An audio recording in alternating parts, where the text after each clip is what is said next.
The Ensemble podcast is intended for professional financial advisors. This content is created in partnership with our sponsor, Net Wealth Investments Limited, ABN 85090 569 109, AFSL 230975, and is limited to publicly available information. Before acting on any general advice, you should consider whether appropriate and obtain financial advice from a qualified financial advisor. Ensemble does not hold an AFS license and does not provide any financial advice or services or endorse any general advice. If a PDS or IM exists, you should obtain a copy and review it thoroughly before making a decision.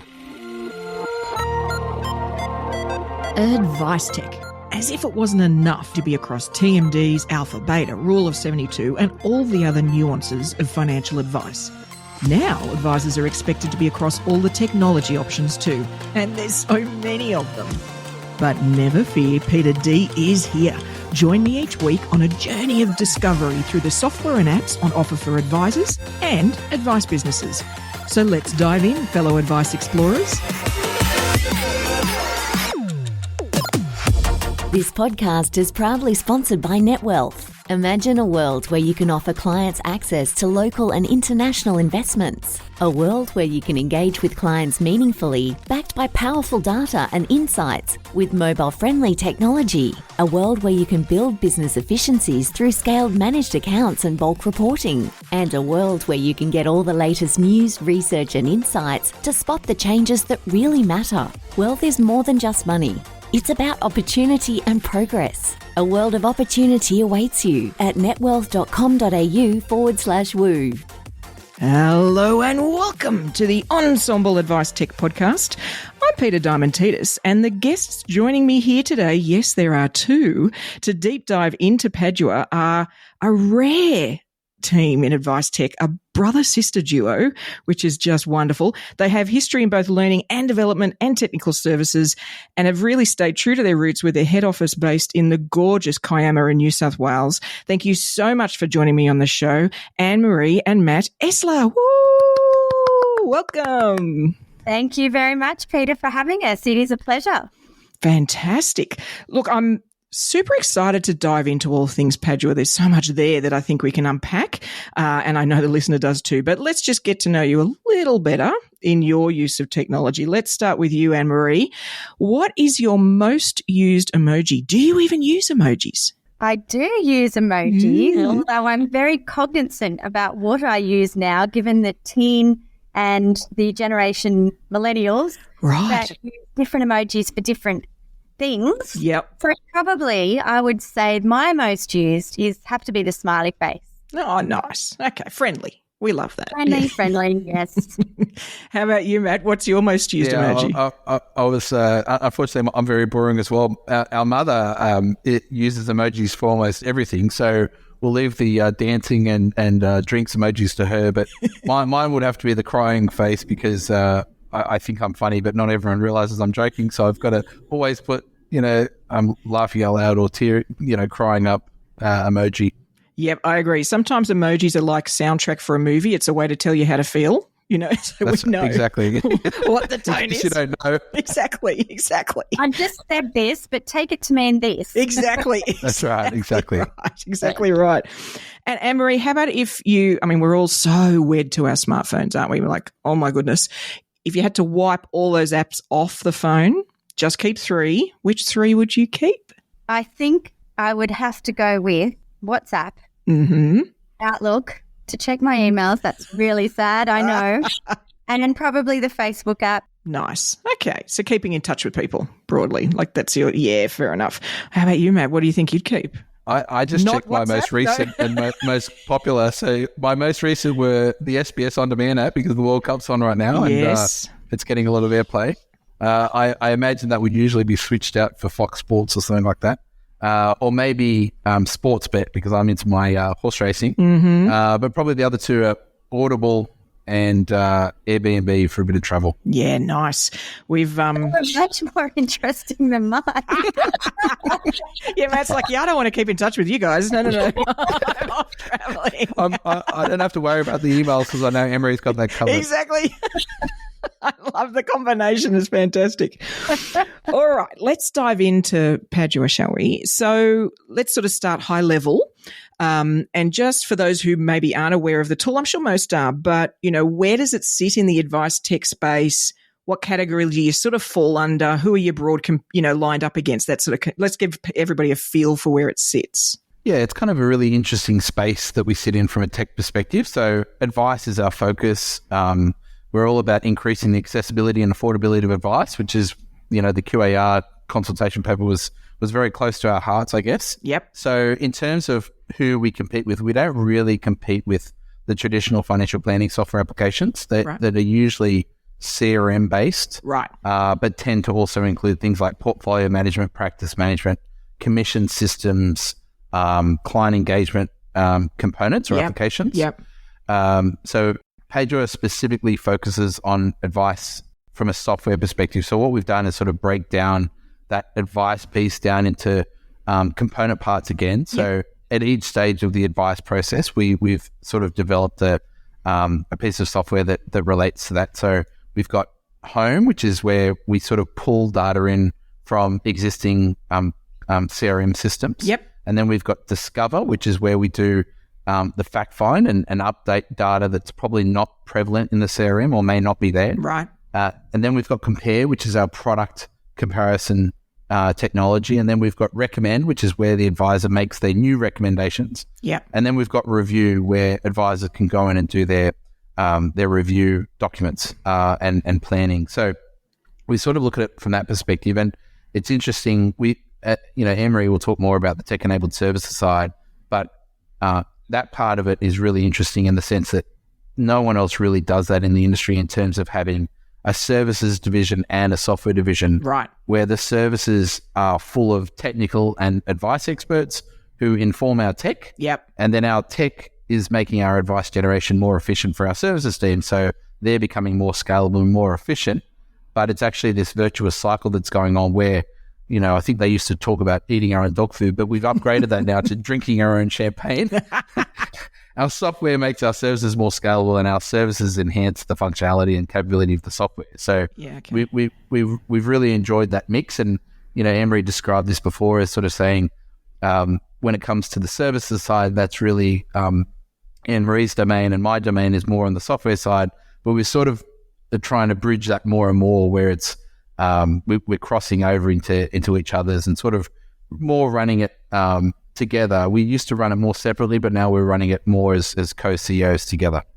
Nice. And so, Anne-Marie, does that mean that the list of system requests is bigger from your team than maybe externally? Like your team are the ones that are like, we need this updated because it's not quite what we need, or this would improve processes. Is that almost the hope for you guys, that's where a lot of the upgrades come from?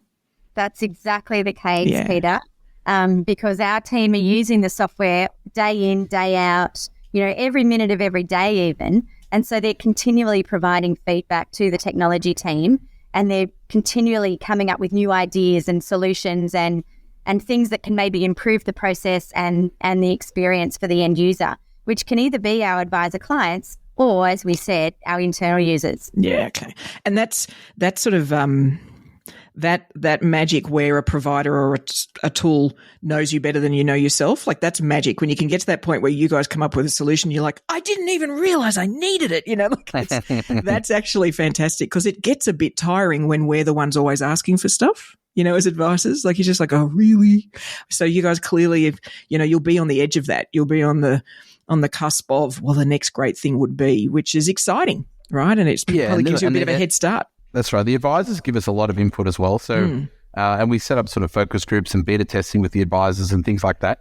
But, where the advisor may be apprehensive about giving you constructive feedback, let's call it, our own staff are not at all shy about coming forward on that front, Peita. Yeah, I can imagine. And look, you do set that tone. That's about how you run a business too, isn't it? Where you can encourage people to just let us have it, because that's where you get the gems. And it's often from places you might not expect. It might be more junior people using the tool who just point out, I don't get why this is hard. You're like, oh, yeah, it probably shouldn't be hard, So it's fantastic. That feedback loop is really powerful. What made you guys go down this path with Peita? Like, what on God's earth possessed you? No. Delusion and insanity are the two words that come to mind. Delusions of grandeur. Yeah. How did this start? How did you embark on this? What was the driving force? Okay. Stunned into silence. Yeah. What's the driving force? The driving force was that we saw a need, in the industry, and these are the things that have been talked a lot recently. And so that is the time taken to produce advice. It can take 2 to 6 hours for a review, 2 to 6 hours to produce a review document, 8 to 12 for a simple SOA, and 14 to 30 hours for a more complex SOA, which is way too long. So that was the first issue we wanted to solve. The second one was the cost taken to produce advice. The costs are increasing for the advisors to produce the advice, and then the clients paying for the advice. So we wanted to address that issue as well. The quality of the advice, which is, all about the quality of the advice review at the moment and the need in the industry to increase that and to produce good advice. And lastly, engagement and trust. So that client-advisor relationship and how we can really improve that relationship so that the client is getting the best experience out of seeing a financial advisor and receiving quality of advice in a timely manner that's cost effective as well. Yeah. And look, and I think it's there's a book called The Checklist Manifesto, which is by a guy who actually years ago reviewed the way surgeons operated. And this was before they were as structured as they are now, and managed to massively reduce the deaths due to surgery. And it was because of this structure that they produced about constantly checking what they're doing. And I think in advice, there is a lot of personalization that goes on, but also there's only actually so many permutations of strategies. Like there is actually not a never-ending list. There is a given list. We have to change that, Peter. We'll talk about that more later. But Anne-Marie and I also come from a technical background. Yeah. So in our infancy, we were providing strategic advice to advisors on the best technical strategies to provide their clients. And what we've seen over the last few years, and interestingly, we've got the data on this because we produce thousands of advice documents each month. We're seeing the number of strategies actually narrow down, and actually the number of platforms and products that advisors are advising on is expanding quite dramatically. And this comes down to how hard it is to provide high quality strategic advice at the moment. Yep. It's also, I think, is the platform or product side is, I think, linked to this idea of trying to move away from vertically integration or vertically aligned products. And so we've seen a huge proliferation of the number of platforms being advised on, but equally the number of strategies is decreasing quite dramatically. And it's actually a scary thought. So part of what we're aiming to do is really enable advisors to be able to provide high quality and very strategic advice easily to clients, and really expand the strategic element, because alpha and beta are uncertain, but delta, which is what we describe as the tax and superannuation and social security benefits that advisors can provide to clients, is known and certain. And I think coming back to sort of the question around what we're trying to do, one of the big things that we always have talked about, and more recently when we brought on strategic investors, the thing around accessibility and the number of Australians actually paying for advice, it's around 10%. So about 2.6 million Australians pay for advice. Yeah. But there's actually 10 million or over 40% that want it. So we've obviously seen a huge decline in the supply of advice. So authorised reps have gone from nearly 28,000 in 2018 to around 16,000 now. So there's been a 40% decline in the number of ARs in the industry. So if you think about it from a supply and demand perspective, there's never been a greater time to be a financial advisor, really. So Padua is solving the time, cost, quality, engagement sort of problem that Anne-Marie talked about. That's plagued the industry for a long time. But if you think about what the future holds, and the fact that, Padua is sort of looking at solving those key issues for advisors to enable life to be even prettier, I think it's going to be a pretty bright future for financial advisors, given that supply and demand equation, and given that some of these big problems that have been problems for years and years and years are now being solved. I agree. And I think taking further your point about the strategies and the advisors have narrowed that down. My point being that even if there was 400 we had to consider, right? Even if there was a possible list of 400, from a tech perspective, that's not hard to prompt us on as we go through a process, right? So even if it feels a lot to us as individuals, from a tech sense, we can be walked through something that narrows it down and then we fine tune it, whereas that's not actually where tech has been before. Like, it was very much us pushing the strategy into the tech, if you know what I mean. It was absolutely. Whereas to me, and maybe this is my actuary brain, but there's a lot that just through almost filtering, you can knock them out. No, too old, too young, whatever the elements are, and you can narrow it down. But what it does mean, which I love, is it's going to remind you that you've missed that one. Have you thought about that last one? Because it might just be worth looking at, like that ability to just catch those extra elements that we're human beings. We can't necessarily always be perfect in that sense, but a system can help us be. Absolutely. And I think it's a great point. And you mentioned your actuarial background, and now I know why I love you, Peita. So I guess the thing for us is, we've been saying this to our investors and lay people who probably don't understand financial advice so well. Imagine going to see your accountant and them being able to tell you every rebate, offset, concession, deduction available to you. Now, they can't do it. And the reason why they can't do it is that they're human. Yeah. So what we've been building is this capability that takes the digital information collected in the client fact find, and then we've applied that to the legislation and regulation so that we will understand, or help the advisor understand, client eligibility. Right. So you can take it's going to be over 600 strategies by the time we release this podcast. So I'll say there's sort of 600 strategies, and then it gets truncated down by eligibility. It gets truncated down further by what the client's objectives are. Right. And then truncated even further again by the scope of the advice that your advisor is providing. Yeah. But being able to actually identify all of the strategies that the client's eligible for is an amazing first step. Yeah. And, if you think about that from an accountant point of view, I would be so happy if my accountant could do that, but obviously they can't do that. They are always very, vague and blasé when it comes to whether or not I'm going to get the maximum deduction available or maximum refund. Yeah. And so, being able to apply that to a financial advisor is hugely important, and particularly for your ensemble advisors who tend to be that younger generation coming through because they're more social media savvy and whatnot. And for the PY advisors particularly, yes. Imagine entering an industry and having the same technical capacity as a 20-year or 30-year veteran. And that's basically what we're going to be providing. And that comes back to the technical roots. And Anne-Marie went from technical into paraplanning, and I went technically into software, and basically bringing those back together. So we've got this platform that enables advisors to generate advice really, really quickly and efficiently, but of a really high quality and strategic nature. Exactly. And the thing is, it's always the most complicated part, or the technically complicated, but honestly, it's not the hardest. The hardest is the human behavior. So to have a tool that enables you to do the technical part well, so you can, really focus on the fact they're going to do something stupid, down the track or react to markets or whatever it might be. I think that's empowering advisors the right way. And we're going to need that balance, aren't we? When we've lifted education standards, we've done all these things which are all awesome. But the flip side of that is you can produce a whole lot of very technically focused advisors who don't necessarily have the people skills. So to almost take that pressure off and go, okay, the tech is going to be covered. You need to be smart. You need to be able to work through it, but we've got you covered.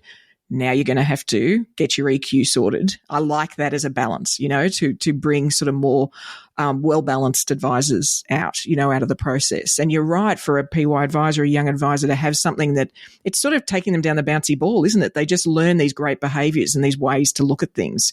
That's powerful. Engineers have been doing that for years. They have these really structured ways. They learn how to build, design, all that sort of stuff. But we've not really had that. We're not really trained that way in advice, where there's this sort of given ways that you approach a given thing to make sure you don't miss anything. You make sure your bridge doesn't fall down, Yeah, and I think that's part of the reason, and Emery will talk more about this, but that combination of the tech and the humans that we've got at Padua, and the advisor actually being able to lean on a human at the same time, the tech is helping them with the technical heavy lifting and all that structural stuff that you mentioned. Yeah. The humans can actually help with, okay, let's understanding more of the soft skill side of things, understanding the client objectives, and then applying what strategies might be best to suit those objectives, which, if you look at it purely on what technical strategies a client's eligible for, you then need that subjective sort of discussion around what are the trade-offs, because, there might be a particular strategy that gives the highest outcome, but is that most relevant? Anne-Marie, do you want to talk to that a little bit? Well, I was actually going to jump in and say, as Peita mentioned, most of the technology that's available at the moment requires the advisor to put all of the inputs in and for them to know what they kind of want to recommend in terms of the end strategy. Yeah. Whereas the difference with our technology is that it will provide you with all of the solutions that the client is eligible for. And then, as Matt said, the advisor and the client can then have that discussion around what are the trade-offs. So you're actually eligible, Mr. and Mrs. Client, for these 10 or 12 strategies. Right. Let's now explore each of them and think about which one you would prefer to go with. And it's that behavioural and personal touch and that client engagement side that the advisor can then spend more time, as we said, focusing on, because the technology has done all the heavy lifting and has narrowed and done that big filter, taken all of those incredible number of options of strategies that are available and filtered them all down depending on the exact criteria that the client has and their eligibility for each of those strategies. And then the client and the advisor could just discuss, well, you could do this and that's the outcome, or you could do this other option and then you have a different outcome. And it's then up to you to decide which you prefer. Yeah. But I think that's a really important part of what this technology can provide.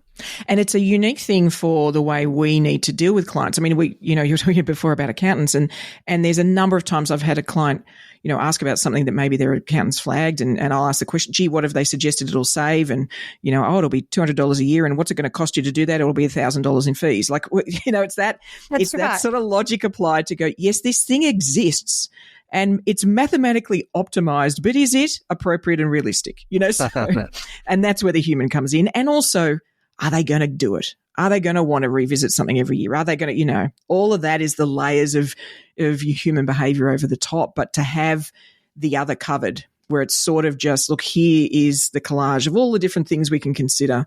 Let's just pull them in. Let's take a look and get, the right outcome for you as an individual or even as a family, whatever works for them, which is exciting. So in terms of then the users, is it really just advisors with maybe paraplanners, or do you get support team in the tool? Who are your normal users for the app? Yeah, so definitely advisors and all of their teams, so support advisors, client service officers, are all interacting with our technology and using the technology. So definitely they're our primary users. Yeah, okay. And I should mention as well, so we sort of run two tech-enabled services. So on the paraplanning side, that's definitely the case. On the transition side, it's actually platforms that are we're mostly engaging with, because we're actually helping them and assisting with transitions onto certain platforms. Mm-hmm. And I guess more recently, if you think of, what other users have sort of come out more recently, when we built this sort of system, we realized that not only does it do, 600 or so strategies, it covers intra-fund beautifully. Right. And so having intra-fund, and we call it intra-fund plus or intra-plus, because, whilst the super funds can advise on intra strategies, of which there's sort of 5 broad categories. Yep. They also are now engaging advisors to provide the additional, is the plus side, I guess, Peita. So, and we've built the infrastructure so that the platforms or the super funds can actually work with advice groups as well. Right. So a lot of the more progressive industry funds who are now working with advisors are working with Padua. And you're seeing, so that it's a bit of a mix. So, the business as usual stuff, the core of our business, the paraplanning services, certainly it's the advisors and the paraplanners and support stuff. And interestingly, on that side, we actually work a lot with hybrid sort of arrangements, where you've got internal paraplanning and Padua is a hybrid outsource. Yep. So we actually give them our tech infrastructure that makes our paraplanning really efficient, and we give that to their internal team as well, so that they're as efficient as we are, and all the reporting can be done through the one system and whatnot. And then on the transition side, it's the platforms and super funds. And then on the intra side, of course, it's super. But then which advice groups they've engaged to provide that additional level of advice to their members that may not be covered with intro. Yeah, okay. And so that's really interesting. And so I'm guessing that there's a lot of, so clearly the advisors, you must deal with dealer groups though too, because I'm betting that sometimes you guys come across for a whole dealer group. And so that must have its own challenges because, of course, dealer groups have their own agendas and things they need to check off versus the individual users. So how do you manage that? Like, how do you – because you clearly are sitting right in the advisor's chair, right? I mean, it's firmly in there in the paraplanner's chair. So how do you manage that sort of dynamic and a bit of tension, I guess, between, you know, those parties when you get them to come on as part of, say, a bigger group? So we definitely have a better experience overall when we are working very closely with the dealer group. Yep. And that's where we can have some really great relationships because the dealer group can, you know, approve Padua's use of our technology and our sort of paraplanning or transition management services across the whole dealer group. Right. And once that approval has been granted, and sometimes that's a tough process to have to go through because there's a lot of compliance checks and other checks that the dealer group would do.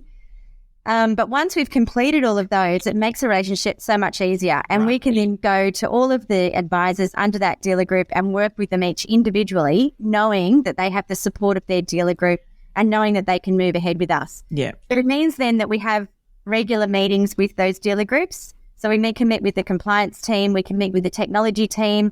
We're continually updating our templates to reflect the requirements of that dealer group so that we're kept up to date as well. Okay. But it is definitely more involved, but it gives us access to more advisors under that dealer group. So when it works well, it's really positive. Yeah, awesome. Yeah, it's an interesting dynamic, I think, because, it is. you know, as you've mentioned as well, there's some, you know, conflicting sort of things going on in the sense that, you know, Padua by its very essence is helping advisors generate high quality advice. Right. And the licensee requirements are, you know, compliance and professional standards related. And we are adhering to those compliance requirements of the dealer, and not every practice and advisor tends to agree with that, right? But then it's the practice that's paying Padua rather than the dealer. So it's a really interesting dynamic. And as Anne-Marie mentioned, we like to go through this process of authorizing dealers. Right. So we won't necessarily let a dealer just come on with Padua. Yep. They've actually got to satisfy some of our requirements as well. Yep. Which is a bit of a change for them, but you know, they've got to ensure that the API and their CRM connectivity is good. They've got to ensure that they've got their research and their professional standards updated properly, because these are the parameters within which we need to work. And so, you know, there's some really great authorized dealers that we work with. Yeah. And then there's some others that are coming up to speed in that process. Yeah. But certainly it's gathering a lot more momentum than previously. We were previously focused on certain groups that we knew had those standards and had those criteria, but we would say that it's getting better and better across the sort of smaller and mid-sized licensees. Well, and I think particularly if what you're introducing is something that gives the advice process more rigor, you know, that's something that will actually lift their game anyway, just by default of using the tool, you know. So I like that idea of you guys delivering, even though you're serving a need, which is the advice process, it's also elevating the sort of quality and, you know, the compliance elements anyway, merely because of the approach you're taking. That sort of, you know, gives that almost feedback. It's that feedback loop almost. And that's a great learning ground, you know, for somebody to go, why the hell is that? Does that keep on coming up? And the things I should be considering, all right, I need to learn some more. Like, I think we're in the industry, often we're very afraid of admitting what we don't know, but by very definition of what phase year requires, we've got to know what we don't know. You know, we've really got to know ourselves well. So I can see how the tool could help with that. It's like, wait a minute, I need to get some more education on this. You know, clearly I need to understand that strategy better, which is powerful. And it will lift the quality definitely. In terms of the practices that it works well with, we'll sort of cover what you see and what you think it really, like when you guys go in, how it really embeds. But I am a bit curious, are any of the practices that use the tool but not, Anne-Marie, your services, do they sometimes use you as like an overflow service? Is anybody doing that where they're sort of like, no, we've got an in-house person we use, but when, you know, bedlam hits and there's all these clients at once, they therefore, because they're already in the tool, it makes it easier for them to use you guys? Is that something that people do? Definitely. Okay. And what we've seen in some instances is that we actually have given our software to the internal paraplanning team, and the internal paraplanning team receive the requests from all their advisors through our software, and then they allocate to either their internal power planning team or to Padua. Okay. So the power planning manager will have a look at the request and then decide which way it will go, whether internal or if they're too busy or if it's too complex or whatever it is, they might decide to send it to the Padua team, and then we will then allocate it to our internal power planners. Then it goes back to, we go through our whole process, which is we haven't covered yet, but that involves a number of different steps, and then it comes back to their internal Padua, like power planning manager, to then distribute back to their advisor. Yeah, nice. Okay, so it's so that's interesting. So it's not just sort of surge resource allocation. It could also be skills based. Like it could be, hey, this one came up. You know what? We're going to send it to you guys just from the complexity of it, or something like that. That we feel that you could add some value. That's interesting. So it's a that's a really powerful way to ensure you sort of got all bases covered for the practice. Is to do that sort of funneling through a centre point, and that person can allocate accordingly, which is probably. It's probably not something that's innate to a lot of advice practices, is looking at their processes that way, like that resource allocation way. Often we're a bit linear, aren't we, in advice? It's like it starts there and then it goes there and then it's like, wait a minute. Exactly. I was going to say it gives that optionality. Yeah. And so advisors can then sort of focus on what do I do best and which part of the process am I going to add the most value? Yeah. Or which part of the process do we want to insource versus outsource? Yeah. It really does give a lot of flexibility to the practice or the licensee. And it's funny too, Peter, you and I said too that we, the Padua, the internal team might outsource for Padua for the complex. We've actually got advisor practices that do the opposite as well. The internal power planners want to keep all of the complex strategic stuff to themselves. The juicy stuff. Yep, yeah. That's right. The juicy stuff that they want to do. And they say, we want to send you all the really quick, simple things and you do the high volume work, and we'll keep the big ones for ourselves. So it's interesting that it can go either way. Yeah, it's quite balanced actually on that front, because it's right. I'm a power planner for a reason. I want to do I don't want to just submit plans to you guys to do. I want to actually get involved and get my hands dirty. Right, and I love the idea of getting. I guess it's really a principal rather than the advisor, but a principal to really think about the strengths and weaknesses of their team, but also what do they want to work on. Like really, what do you love? Let's double down on that and let's outsource the other, And so like that's already happening, I think, with admin. People are getting more comfortable with that sort of support. But I love this idea where, hey, if you just want the easy stuff to just get done and you don't have to think about it, and you love the complex, layered, many, strategy stuff, then great, hold on to that. Or if the reverse is the case, that's powerful and it's going to build more, to be honest, more niched practices, because they'll work out exactly who they want to deal with and why. And then you guys can fill the gap, depending on what they need, in those differences. So I really like that as an idea. So is there anything before somebody comes on? Well, actually, before we start that, Anne-Marie, I feel like we need to understand a bit better how your team engages with a practice so that we can sort of see the big picture. So talk us through what that experience is like. What are the steps that they take? All right. So the steps that they would take is that the first step is we connect to many CRMs. Yep. And so they would be pulling their data from their CRM into our online fact find called Discover, and that starts the process. And they can either then update that themselves. If it's not updated, they can send it to the client to update various sections of it if it's not updated, or alternatively, it will just produce an exceptions report to see where the gaps are. Yep. That's something that our technology can do that not a lot of other fact finds can do, is show you where you're missing information. And so once that's been completed, then they'll move through, that data will pull through into the advice request form or recommend. Yep. Our software tool. So the advisor then will have all the existing situation already preloaded, and then they'll put in their recommendations for the client. Yep. And obviously that's guided by the technical and the legislative and the compliance parameters. Yep. And the client eligibility.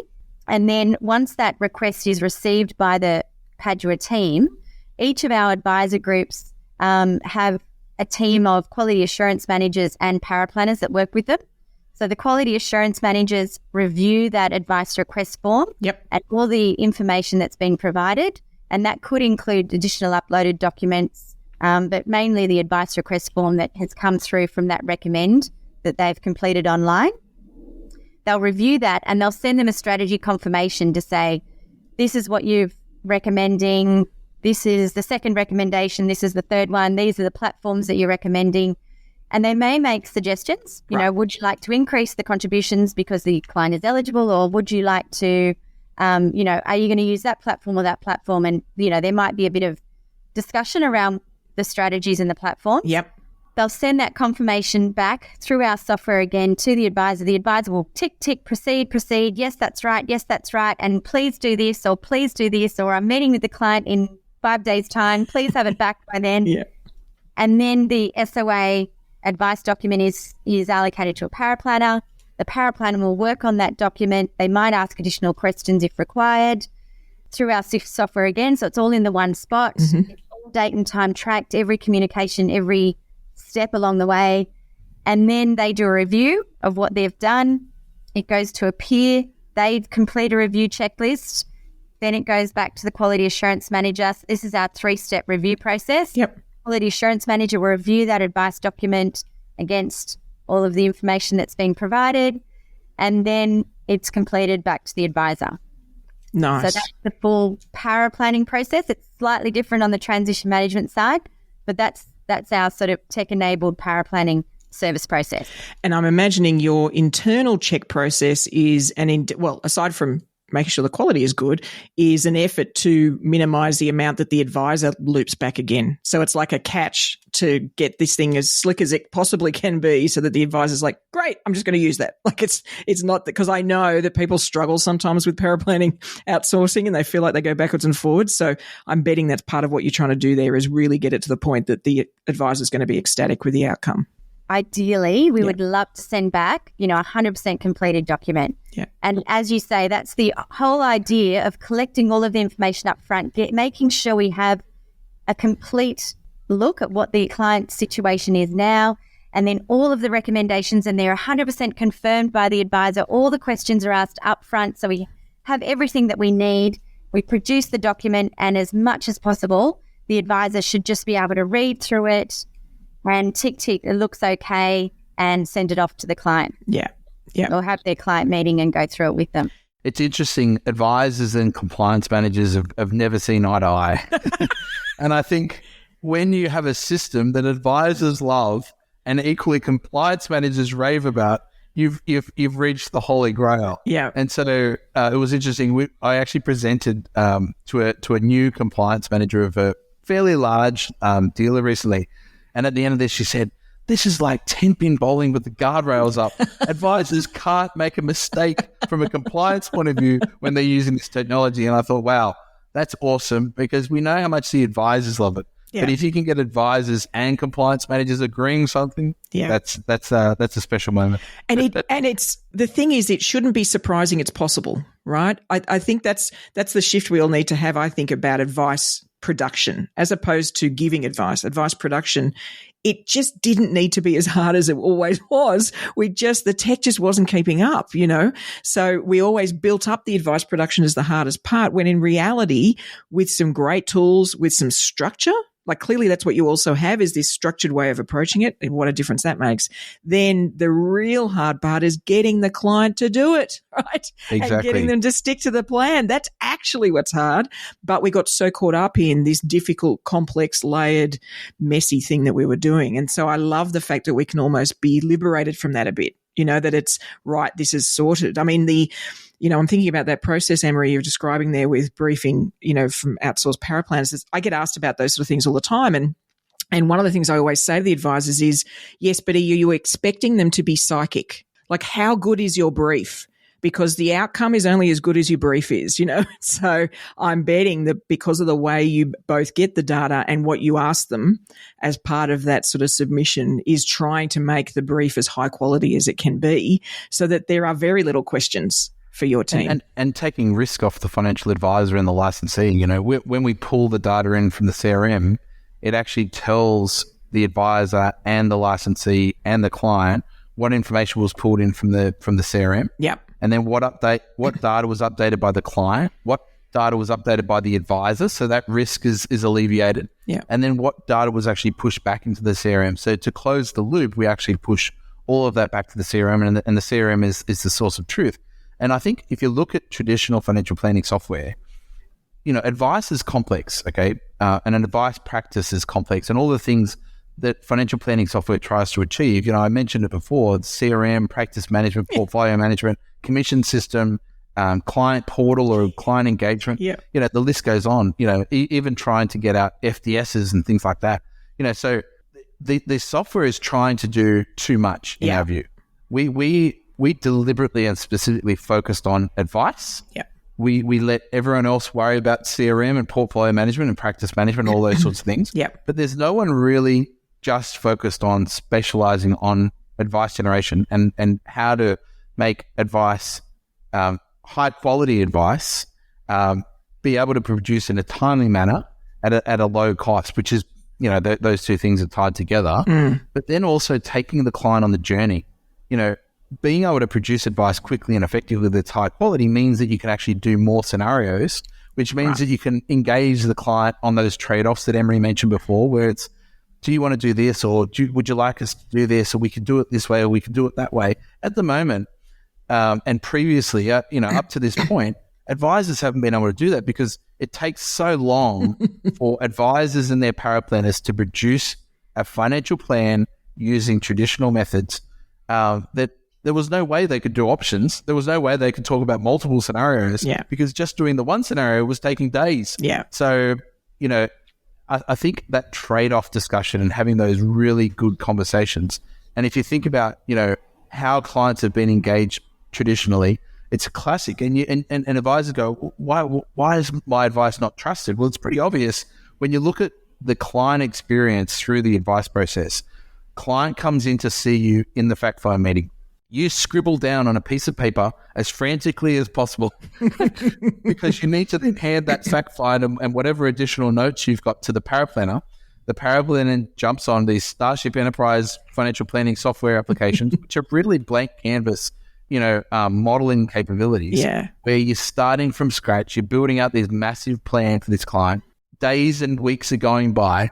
The client doesn't know what's going on. They haven't heard anything. They're waiting and waiting and waiting. And often, we've actually taken over paraplanning from internal paraplanning teams where the delay in time from the fact find meeting to the advice being handed back to the client was up to 100 and over 100 days. Wow. Can you imagine that? I would have forgotten. If I was the advisor, I would have forgotten what the client looked like. So, but it's not just the advisor, right? And the client's forgotten as well. The client loses momentum. I remember doing a session, it was only a couple of years ago for advisors, and we were talking about this, shortening the time and the momentum clients have. And when they're interested in something, they're all excited and they'll get things back to you, and then they lose momentum. They're like, oh, but, it's important. Surely they should be focused. I'm like, all right, well, who's bought a couch recently? There's a number of people. Yep. So you go to the store and you find the one you love and you pick the color, and then they tell you it's going to take 8 weeks to deliver. How do you feel? And if they're anything like me, it's like, I don't want that couch. No, I want the one that's going to arrive tomorrow. That's right. Because we're in the moment, we've got momentum. And I think it actually makes the whole process more expensive just because the follow-ups have to be more often. And then then it's hard to get the form back. And then it's hard, it stretches everything out, and your conversion drops significantly. So being able to convert, being able to get that plan back within a week is really important to us. And we are constantly chipping away at the time it takes to get that plan back to the advisor, notwithstanding the fact that at the same time we're increasing the quality of advice and bringing the cost down as well. Yeah. So usually when you tick a time box or you tick a cost box or you tick a quality box, you normally have to give up one of the others. That's the classic. In any business, in any industry, anywhere. And I guess what we're trying to do is ensure all three of those at the same time. And if you think about, the other thing that's really important to us is that it's Australian owned, Australian operated, everything's onshore, everything's high quality.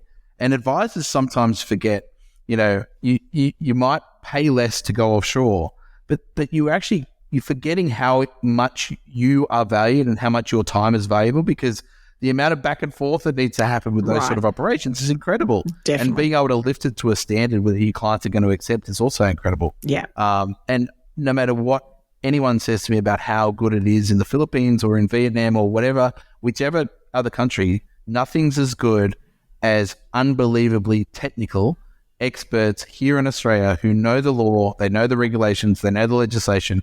They can actually have meaningful conversations and be better at providing strategic advice than the actual advisor needing to do that, because if you think about, go back to what the advisor's value proposition is, their value proposition should be about understanding the client, understanding their needs and objectives. Yeah. It shouldn't be about being a technical expert. Right. But, if they are, that's great.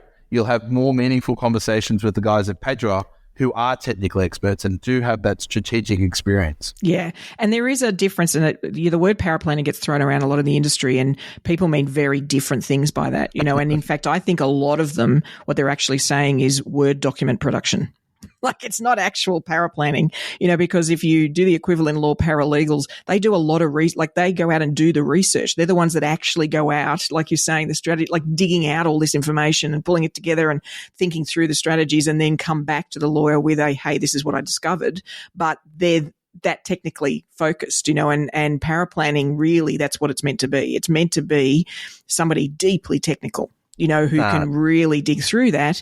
And yes, maybe they produce the document, but the fact that they do, it should just be something that a tech service can do. The actual document itself shouldn't be the focus of the paraplanner. That's actually more down PA world, where somebody can produce a document. So I think we've got to think about the language we use when we're talking about these services, because I do think some people think it's just, aren't they merging something in Word? No, it's much more than that. A good paraplanner or paraplanning service. You've opened up a Pandora's box here, Peita, so I'll let Anne-Marie go. I was just going to say, one of the services that we offer all of our advisors is the strategy meeting. So the advisor can pick up the phone to their quality assurance manager and have a discussion around the types of strategies they're thinking about suggesting.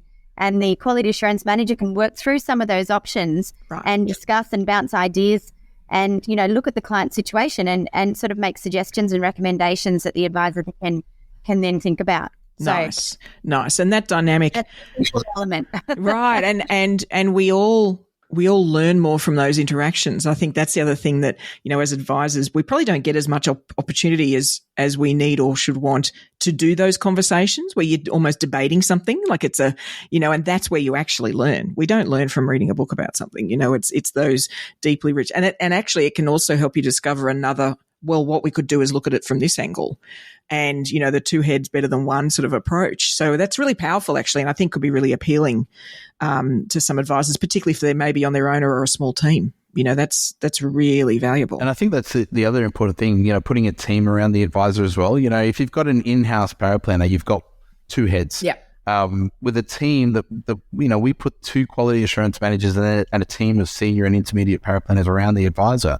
And so they've got different experiences in different sorts of advice types. There's aged care specialists, there's estate planning specialists, there's insurance specialists, there's SMSF specialists. And so you're really getting that broad range of expertise, challenging the advice that you're providing. And I think that's really critical. Yeah, it is. It is actually. And it's interesting that you could almost upskill via outsourcing. So your own advice can be elevated by, using these technical experts, which we all know. I mean, a lot of that used to get provided by the product providers. We'd have these numbers we could ring, but that's been, in my experience, it's become a little more hit and miss. You've got to know who are the ones you call for and what their expertise is. So to have, somewhere where it's that partnership, it's like a technical partnership that you feel like, hey, if I don't know or if I'm not sure, there's going to be somebody within your group that will be able to, help me understand better. That's really exciting. Let's talk about client engagement. Now, I'm getting sort of a firmer picture that, in terms of where you guys have decided to play or where the tool plays is far more from the advisor's perspective of advice and what they're producing or providing. But you mentioned fact find and sort of collecting information from a client. Is that sort of the extent to which you guys or the tool interacts with the client? Is that sort of what you limit it at? So there's a few different areas. So obviously the Discover, which is the fact find, the digital fact find, that is a tool that can actually be branded in the practice colors and logo and all that sort of stuff. So the advisor has a better connection with the client. So the client feels like they're inside the practice of the advisor. But then when you get into the compare, which is the product side of things, the advisor can instantly show the client their existing platform and investment position against the approved product list that the advisor is allowed to advise on, and actually be able to give them an idea of what else looks good out there. And not only that, they can also, the old keeping up with the Joneses moment where, a client might say, oh, so-and-so down the road is with this particular platform, you can actually show the client what that looks like. Even though it might not be on your approved product list, you can still show the client exactly what that looks like. And you can do that from a platform perspective. You can do that from an investment perspective. And obviously there's a lot of talk at the moment around different types of investments and different strategies. It might be model portfolios versus SMAs versus traditional managed funds, diversified managed funds, or it could be the clients are interested in, tell me about sustainability. What does that look like? Yeah. And actually being able to present that and actually show the client, this is how sustainable your current investments are versus where you're going. I think that's going to become more and more prevalent. So we can really bring that to the fore for the advisor and the client visually. Okay. And I think that's something that's been missing. And I think, compliance managers particularly been quite, frightened about this because of the way the law has been structured in relation to, what's advice versus what is general, those sorts of discussions. But then in the final part where you're actually getting into the recommendation, I think this is where it's going to get really interesting. Anne-Marie talked about the time it takes to reduce an ROA, 2 to 6 hours, and then the basic SOA, 8 to, sort of 12 and a half, and then, the complex, 14 to 30. We're actually looking to reduce all of these plans down to half an hour to an hour. And this is an incredible change that I think the industry has been waiting for. And it's one that we're, very, very close to releasing. So we're looking to release this in the first half of next year. Yep. And I think that tool that allows the advisor to go from digital fact find to knowing what strategies are eligible, being able to advise on that, and being able to produce a complex plan with all the modeling and everything within an hour, I think that's something that's never, ever been thought as feasible. It's something that we've been trying to crack for a long time. I had midwinter from 2006 to 2012, and then Anne-Marie and I set up Padua from 2013. So it feels like I've been trying to crack this nut for a very long time. Yeah. But I truly believe that setting up the services business and the software business was the only way we were ever going to crack that nut. Yeah. And now that we've done that, we're reaping the benefits. We would say that for a very long time, when you start a tech-enabled services business and your tech is starting at zero, your services are up here and your tech is gradually getting up there. Yeah. And so, we reinvested every dollar that we earned back into tech. And I think, we're only starting to sort of see the benefits of doing that now. Yeah. For a long time, you went, but going back to your earlier point, how did you guys do this? We're brother and sister. We must be mad to do this in the first place. But then to actually build a tech-enabled services business where you've got this huge tech expense that's trying to make the services more efficient, but it's not efficient until that happens. It's actually inefficient until you actually get to that point where it starts to cross over. Yeah. Has been equally an insane thing for us to do. We're happy that we've done it, but there's been various times where Anne-Marie and I have both wanted to jump ship.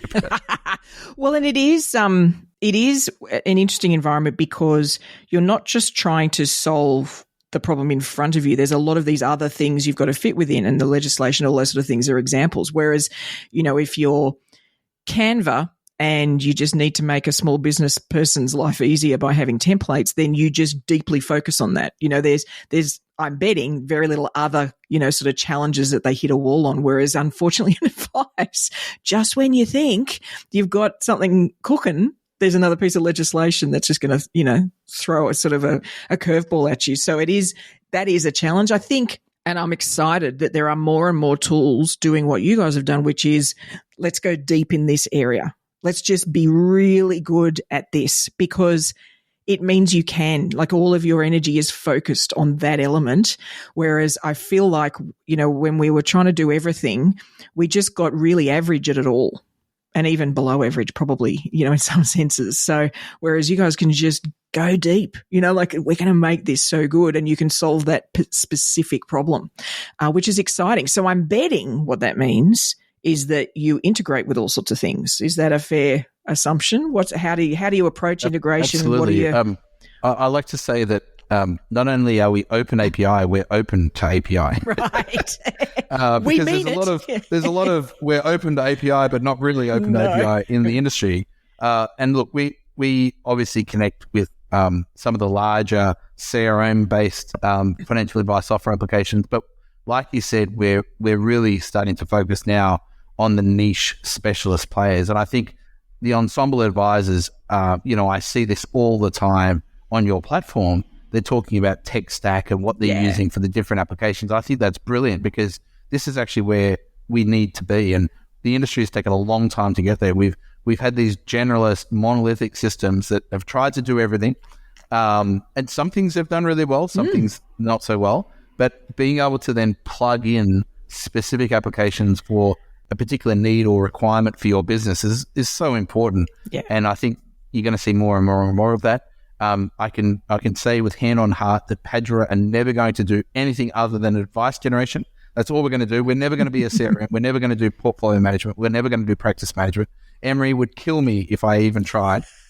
So we're getting very specific and very focused, but we're going to be the best at advice. Yeah. And, financial advisors need to produce advice.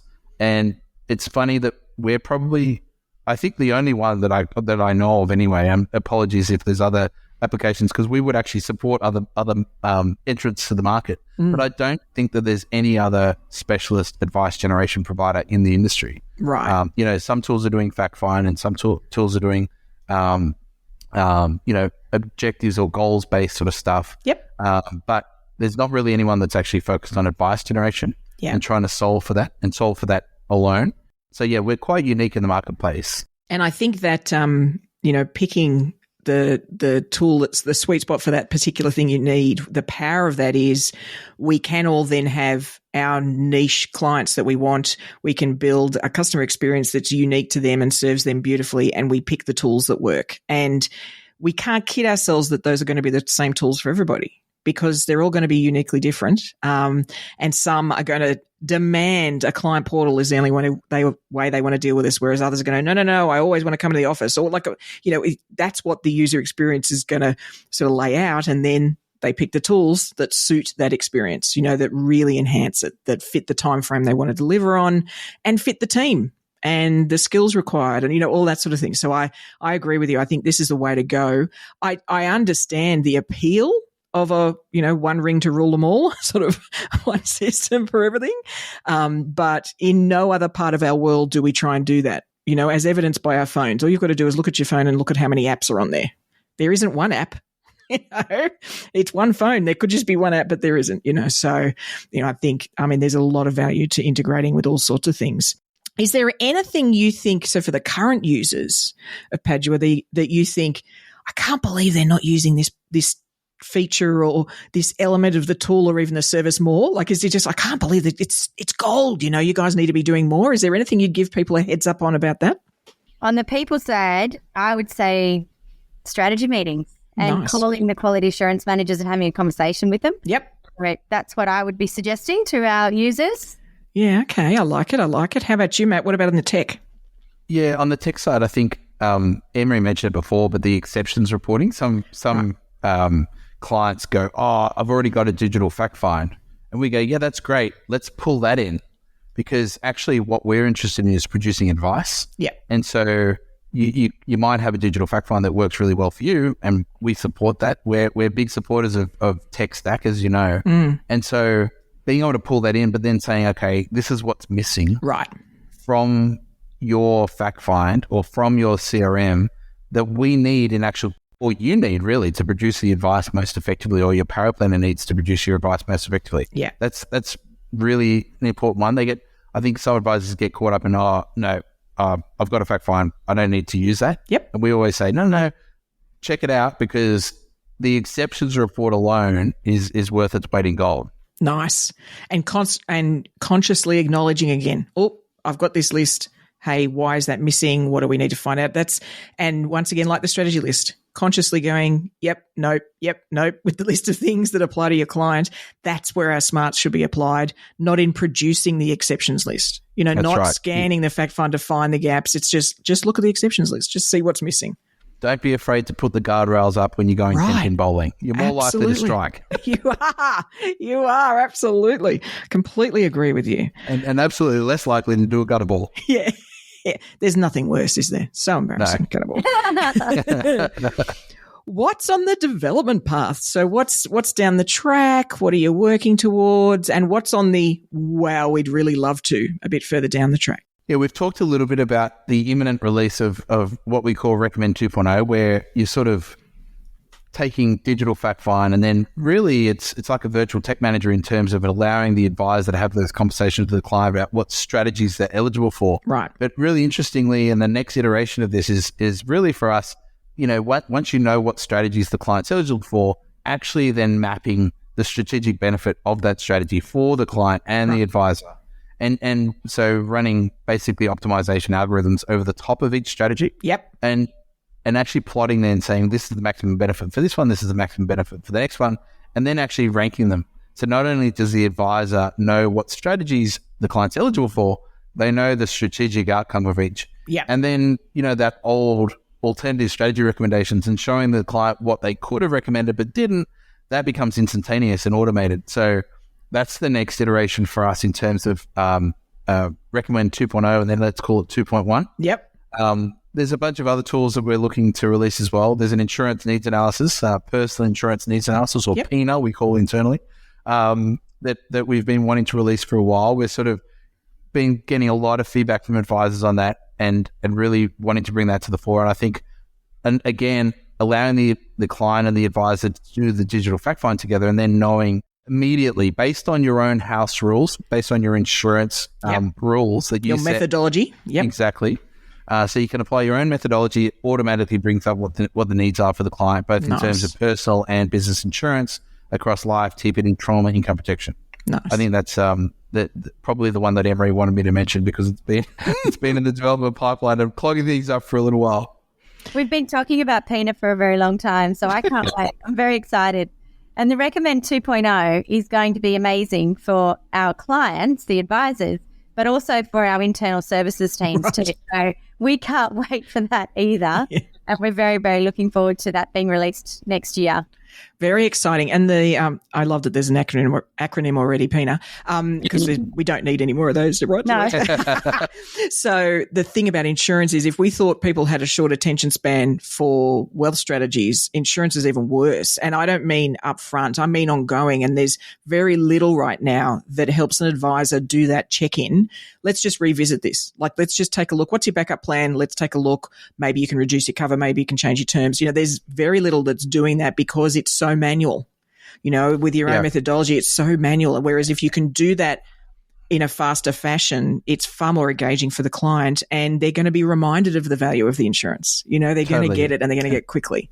And actually, it was the Ensemble platform that pushed the Peita up the priority list again, Peita, because there was someone mentioned, what needs analysis tools are people using and whatnot, and there was a huge amount of response from the advisors. But when we looked at a bunch of the tools that people were presenting, we were like, actually, no one has got anything like what we've created.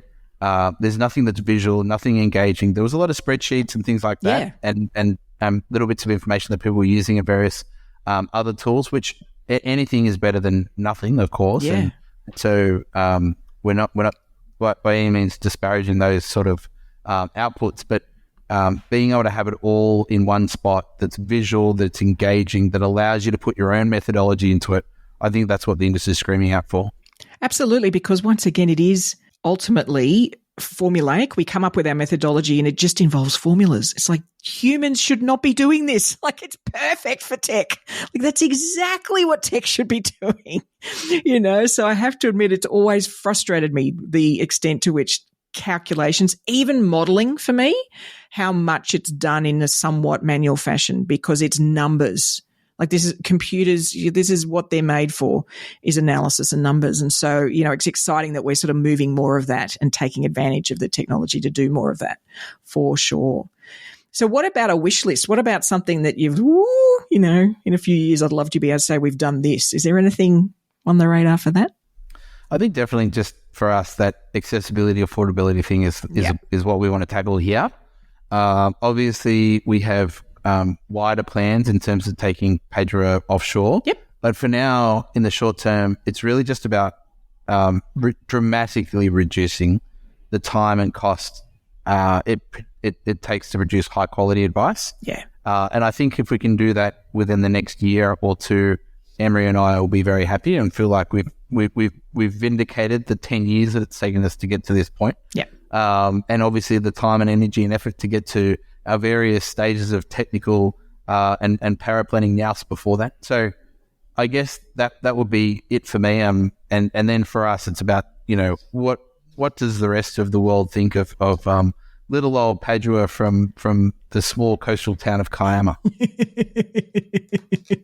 I love it. And I think, there's a lot of what we've discovered in our practice is you find that tool that solves a problem you have and you you implement it, and invariably it clarifies something you were making hard around those things, right? So it's not just the tool solving this immediate problem. It could be the way you're collecting information, the fact-finding process, or it could be, invariably it just pushes the bottleneck somewhere else. But that's good because you just keep on working on each bottleneck. And I think this accessible advice thing is only going to be solved in a solving each problem approach. I just don't think there's going to be this big sweeping, this thing solves it all, because we would have done it already. We would have done it already if there was one thing that could solve it. Whereas I think it is, like you're saying, let's solve this, make the advice production as slick as it can be, and then what about the other elements? What do advisors need to behave and do differently? Maybe there's more of a program that clients can go through, that they can do it as part of a group. I don't know, but if we can get some of these other parts that are clunky streamlined, then it allows us as advisors to get a bit more creative on the other side. We can start to think about how we can connect with more people and give them, more value and more advice. So, yeah, I'm with you. I think the solution's there. I don't believe it's not, but I think nailing this will get us a long way to making life that much easier and therefore cheaper. Is Absolutely. there anything we've missed? Have we missed any elements or any parts of what you guys offer? I feel like I think you've covered almost everything. The only thing that I didn't mention that is really, really big for us is data. Right. And almost from our outset, from our very, very early days, we ensured that the tech was capable enough to be actually given back to our clients in the form of data. Yep. So that they could actually understand what's going right and what's going wrong with their business, and actually, from an advice perspective. And so, one of the things that we're doing in the new year is releasing our first real advice data report for advisors. So It's going to be covering what products advisors are investing in, what strategies advisors are recommending, and what they're not recommending is probably there's a bigger number that they're not recommending at the moment. Yeah. What advice fees advisors are charging. You might have seen recently in the press some of the media publications now are quoting Padua data in terms of advice fees, both upfront or initial, as they call it now, and ongoing. Yep. Not only that, being able to sort of give that information back to the industry and back to our advisor clients is really important to Emery and I. But equally, making sure that advisors and compliance managers are aware of the key risk indicators that are going on inside their business, with the changes that have happened with licensees being responsible for the advice that are being provided. You're only as strong as your weakest link from a licensee perspective. And so it's really important that you use technology to really bring those alerts and notifications to compliance before it gets to the client. Right. So, so when an advisor is making a recommendation through Padua technology, let's say they're outside of asset allocation ranges, or let's say that the fees are outside of allowable compliance or professional standards, we can actually alert the advisor, alert the compliance manager, and that can be fixed before it actually hits the client, which I think that pre-vet sort of stuff is really important to ensure that you're not auditing a client after you've given them the advice. You're actually auditing the advice before it gets to the client. And once again, that becomes a learning and training exercise rather than a slap on the wrist. And the way we absorb those lessons are quite different. so it's just far more empowering for the advisor too, and the data thing's interesting to me because so we had the XYPD day, the all-day PD day, and there was a session on investment bonds. And it's one of those things that a lot of people aren't across. And I think, the way you guys are seeing strategies that are or aren't taken up, I think is a great way even for a compliance manager to plan their training. It's like, well, hold on, we're seeing this being dismissed or ignored a fair bit.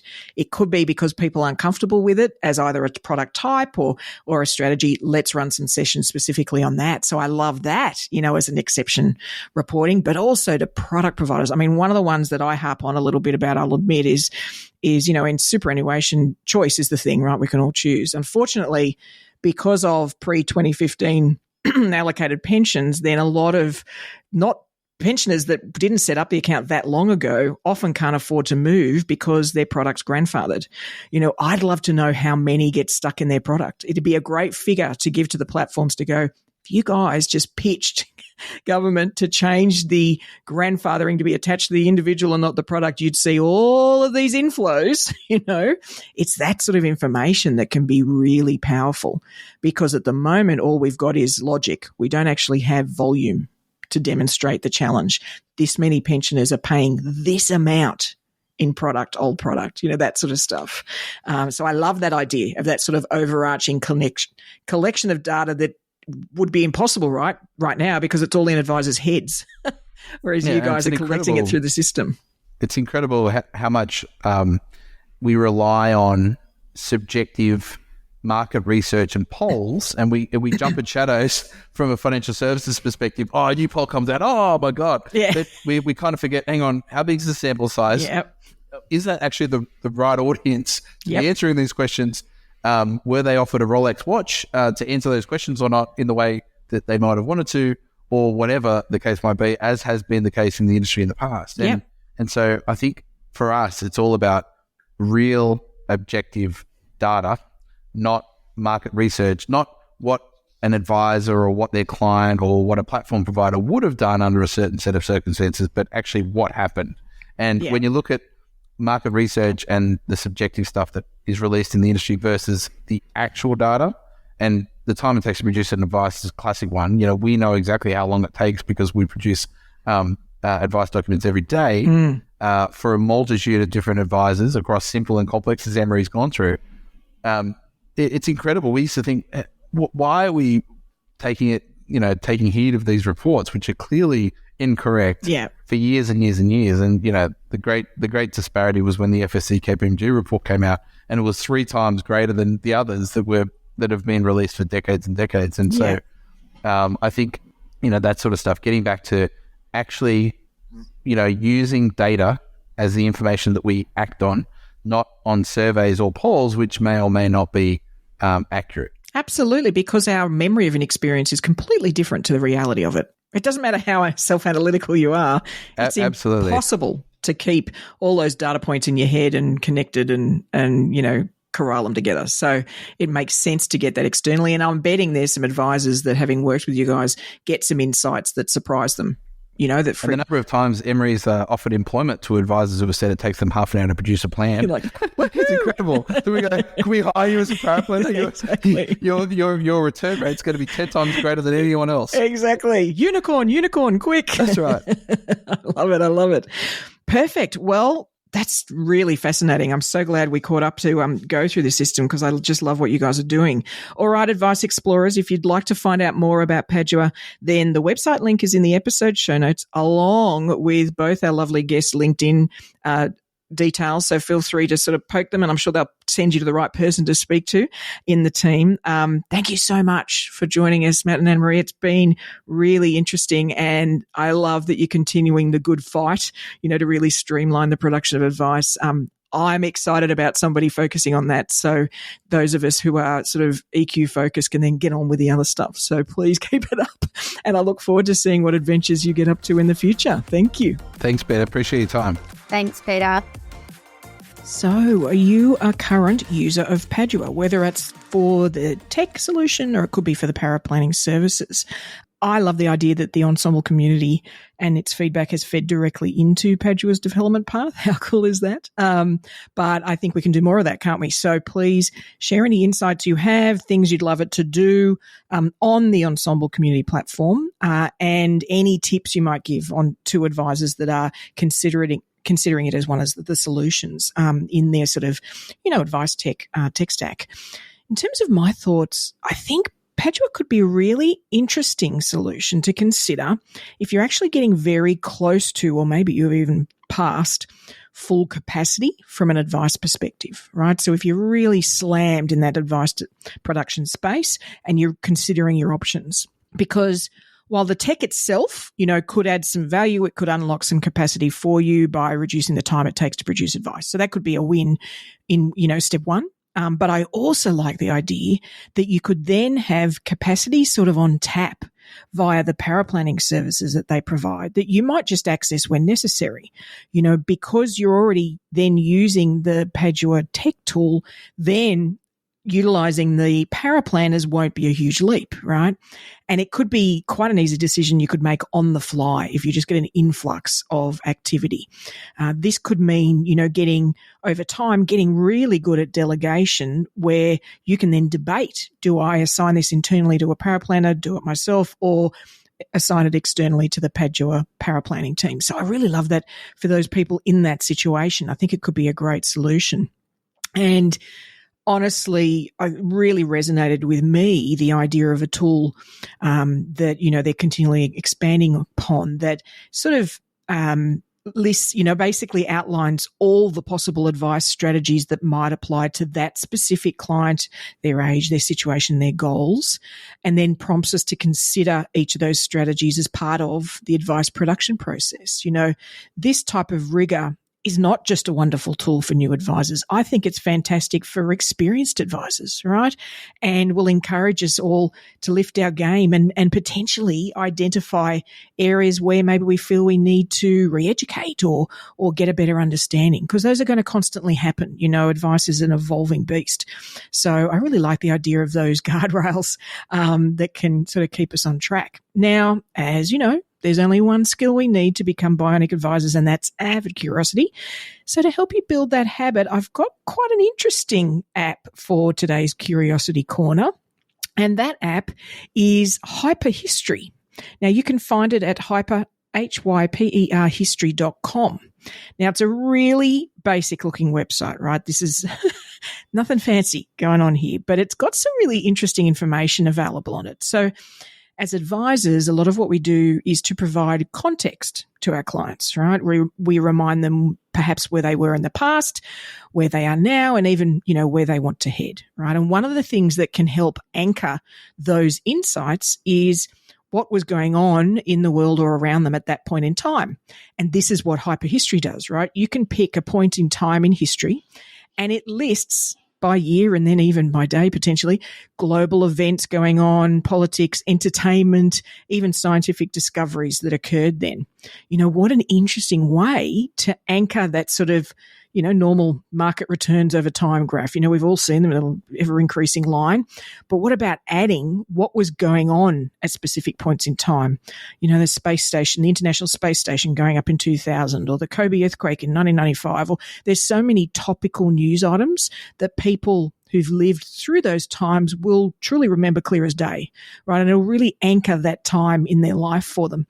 So I'd encourage you to check the website out just to sort of provide that context to your clients when you look back in time for them, for their portfolio, or perhaps even just for markets in general. Well, that's all we've got for this week. Be sure to subscribe to the podcast so you'll get your AdviceTech fix automatically sent to you each Friday. And I'd love to hear what session or webinar you would love me to run in the future. What more would you like to learn about? How can I add value in the sort of AdviceTech business transformation space specifically to you? What would you value? I'd love to hear all about it. So please reach out to me on LinkedIn at PeitaMD, which is PEITAMD. Otherwise, I'll look forward to turning up in your earbuds next week. And remember, Advice Explorers, stay curious.